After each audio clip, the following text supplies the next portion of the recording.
Back live, Bristol Motor Speedway, tonight's NASCAR Nationwide Series race under the red flag. Kyle Busch was the leader at the start-finish line on the last green flag lap.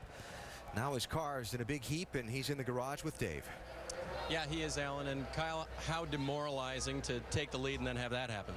That's pretty bad, but unfortunate for these guys. You know, we quit practice early thinking we had a great race car, and we were showing it there. We came from 15th to 1st, and real unfortunate that you know, that happened. I mean, I've made mistakes too, but you know, I guess the spotter just didn't see the leaders coming or whatever happened. But man, it stinks for these guys, you know, because they've done a great job today, and they deserve to win this thing about 4 or 5 times now. We just haven't had the luck to do it. So you know, we'll have to piece it back together and get out there and collect the points. It ain't gonna be very much fun anymore.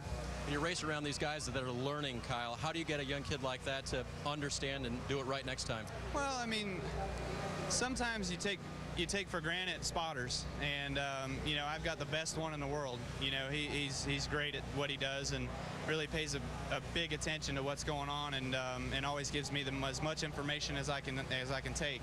And you know, Chase, I guess, didn't have the spotter tell him that the leaders were bearing down. You know, stay high. But you know, if he had a flat tire or whatever, you know, it's just it's a rookie thing. You know, you live and you learn. It's his first time here. It's whatever. But you know, it took out a great race car today. It hurt the one car's chances at winning this thing. You know, Reed was good too. So, you know, it stinks it's this early in the race that we're sitting here talking to you. Yeah, they were putting on a show, like you said, 15th to 1st in just these first 52 laps. Jamie?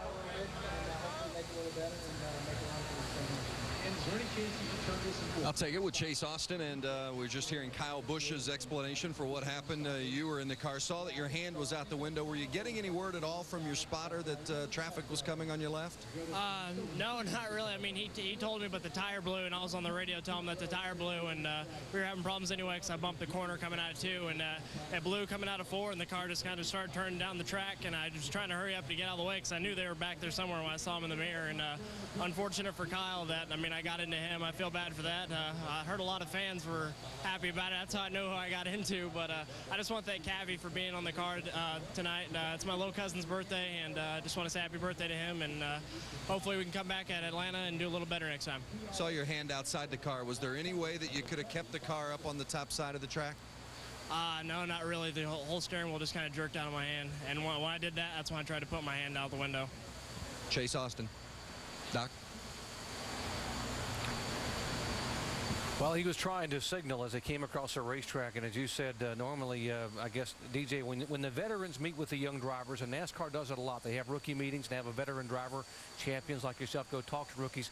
What do you tell them about things like this at Bristol? How do you teach them? Well, not only do you talk to them, but you know, every driver that comes here to race, it's your responsibility to kind of know where you're at and the circumstances and what you do in every situation that comes about. Obviously, there are going to be circumstances that are out of your control, just like Kyle Busch right there.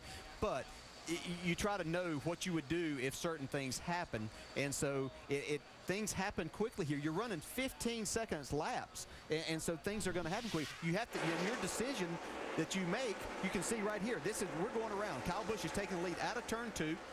He's racing Kevin Harvick down into turn 3. These guys are wide open in the gas right now getting off here. Kyle Busch is just taking the lead. He's happy. And then all of a sudden, there he's just in the middle of the racetrack, and a car catches him.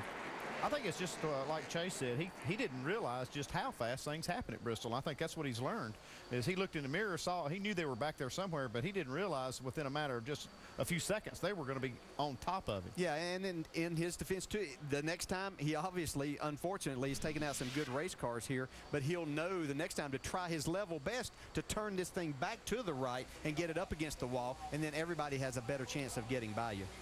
There's Kyle's car. His worst finish of the year was 39th at Las Vegas. He had finished in the top 3, though, the last 11 consecutive races.